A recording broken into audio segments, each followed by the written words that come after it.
I'm a professional futurist, and I've worked in the field since the 1990s. As some of you know, I'm sure, futurists help clients to think about the future in a way, exploring plausible and desirable futures. I wanted to start futuristmovies.com simply because I thought it was an interesting way to talk about the future and futurism with a general audience. And I thought it would be interesting to, in a way, dissect the movies and get at the futures they depicted. In some ways, treating them as forecasts, even though I knew very well that they were not intended forecasts. So I just wanted it as a way to explore the future in a language people can understand. I think each person should give their own award for most entertaining because it's really up to the individual viewer. It's really about storytelling, and that's true of all movies, including futures movies. I particularly like the first Matrix movie. I like the movie Aliens and some of the Terminator series, but I'm going to really say that each person can give their own award for most entertaining. There's a difference between plausibility and predictive accuracy. I define plausible as showing a realistic way the future might unfold. So that there are movies about alien contact that are plausible. There are movies about giant asteroid impacts that are plausible, even though those things haven't occurred. Given that most futurist movies show very dark futures, I think we're lucky that very few have actually had predictive accuracy so far. There are exceptions. Some of the depictions of Islamic terrorism in 1990s movies, which seemed rather outlandish when the movies came out, have proved somewhat prescient in the wake of 2001 and what came afterwards.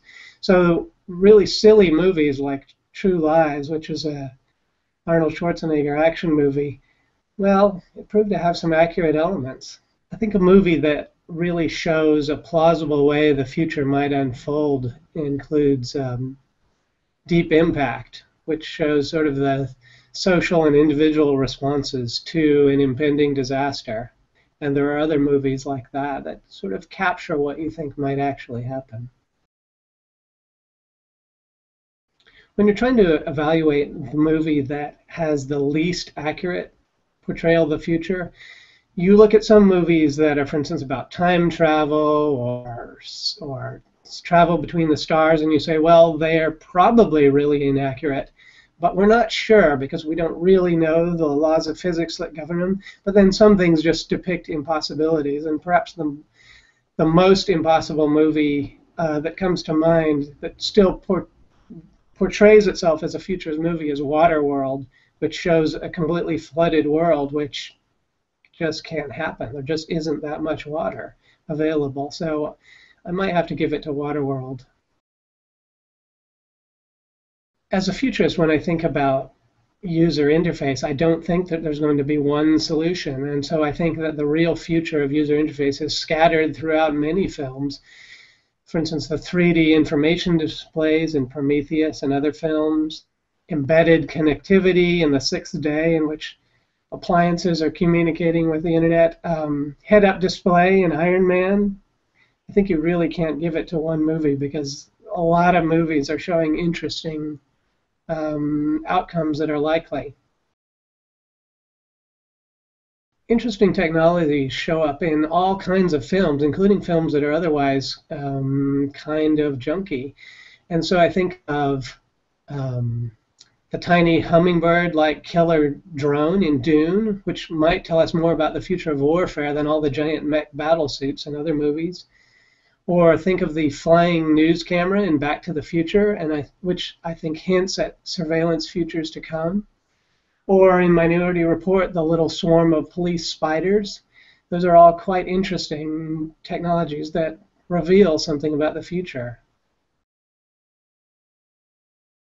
I think Blade Runner still ranks as one of the best movies for world creation, creating a pervasive, thought-through world. That's actually fairly in futurist movies, because most change only one or two things, which is not really how the future unfolds. Some more recent efforts that I also think deserve prizes for world creation include Cloud Atlas Report and AI. I don't know. I really don't. I've always had trouble identifying heroes in real life too. So maybe I'd have to think. Um, well, one answer is that the heroes that appeal to me in futurist movies tend to be, for obvious reasons, people who are thinking things through, solving problems, using knowledge. But that's probably just my prejudice.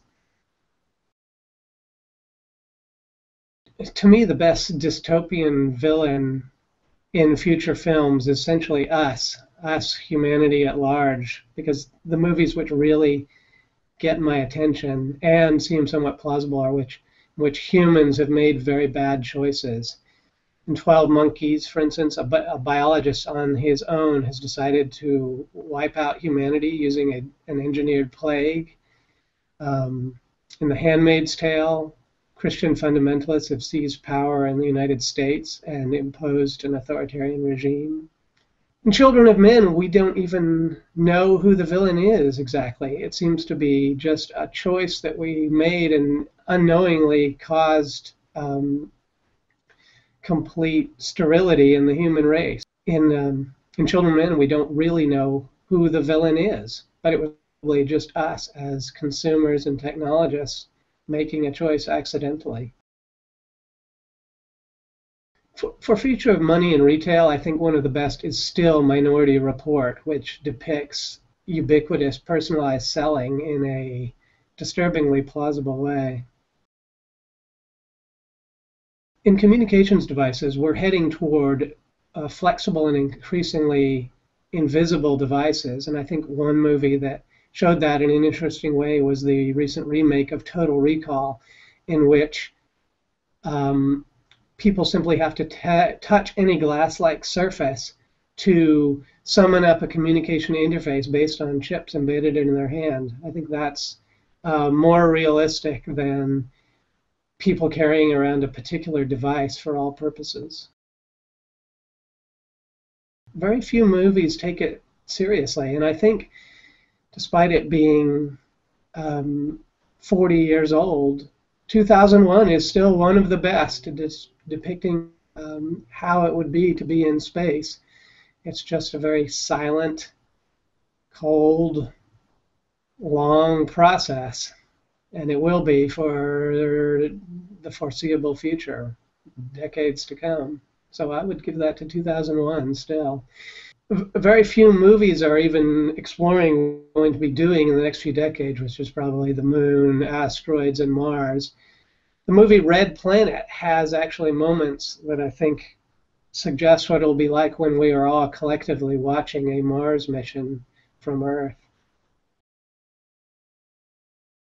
For future of governance and policing, I think one of the more imaginative is still Demolition Man, which is a forgettable movie in a lot of ways. It's a Wesley Snipes action movie, but it has ubiquitous monitoring of behavior for in Demolition Man, behavior is ubiquitously monitored, so anything like cursing or littering is immediately fined by live monitoring systems, and I think that was a clever depiction of governance. The future of warfare is an oddly neglected area. It's shown a lot, but it's shown in wildly implausible things, such as space warfare and giant mech battlesuits.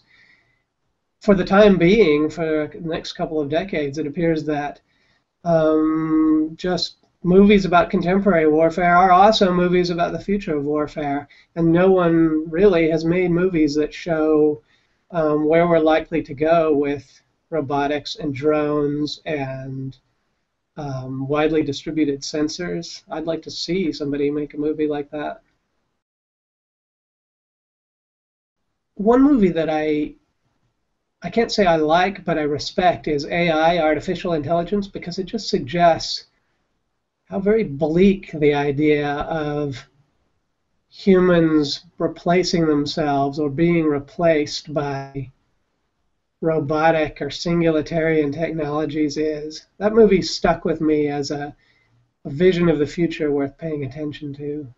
I still like good old Gattaca because even though it sticks to one single aspect of the future, which is genetic engineering, I think it takes it seriously and it suggests what we're going to begin to think about when we begin correcting diseases. And it's going to be a very blurry line what the difference between correcting and and improving is. So I think Gattaca still should be taken seriously.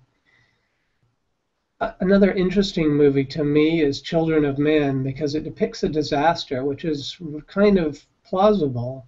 In Children of Men, some unknown cause has caused global sterility of all women. And we are continually conducting technological experiments on ourselves as we roll out new chemicals, new information technologies. And it seems like we are perpetually at risk of some kind of mass disaster like that. Not exactly like that, but of that nature. And so it's a useful cautionary tale.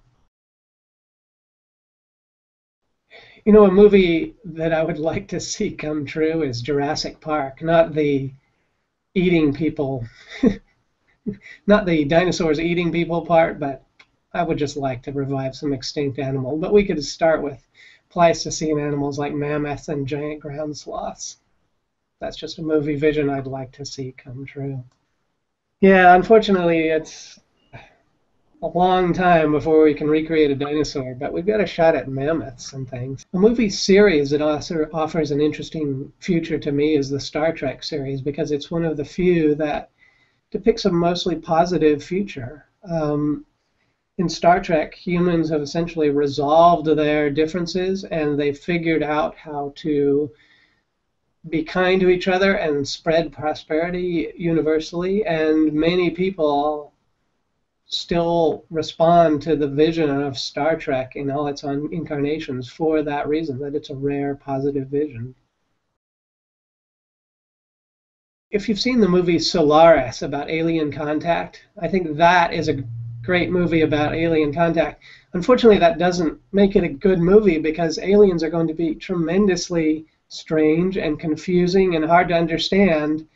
They're not going to be like E.T. So you end up with a movie which is kind of strange and confusing and hard to understand and slow too because everyone is confused and puzzled all the time. But it's still a good movie about alien contact. I think Solaris would be one of the best alien contact movies because we have no idea what the aliens are up to, what they think, what they're trying to do, what they're like, how intelligent they are, if they are intelligent, and that's more plausible than cute little human-like aliens running around talking to us. Well, you know, that's kind of a hard question but if I had to remake a movie, I'd be interested in seeing some future of war movies like the Terminator series redone in a way that reflects more of the actual real future of warfare. There's a almost total lack of movies about future warfare as it is likely going to play out. When you ask about a movie that depicts where we're actually headed, well, as a futurist, I have to say we don't know where we're headed, and we have to choose where we're headed. And so are we headed for the world of shared abundance of Star Trek? Are we headed toward of dystopian unraveling like Mad Max and The Road Warrior? Well, that's kind of up to us. There are movies that just kind of assume present trends with mostly positive outcomes, like Bicentennial Man, and with luck, we are headed towards something like that. But the movie we end up in is kind of what we have to choose.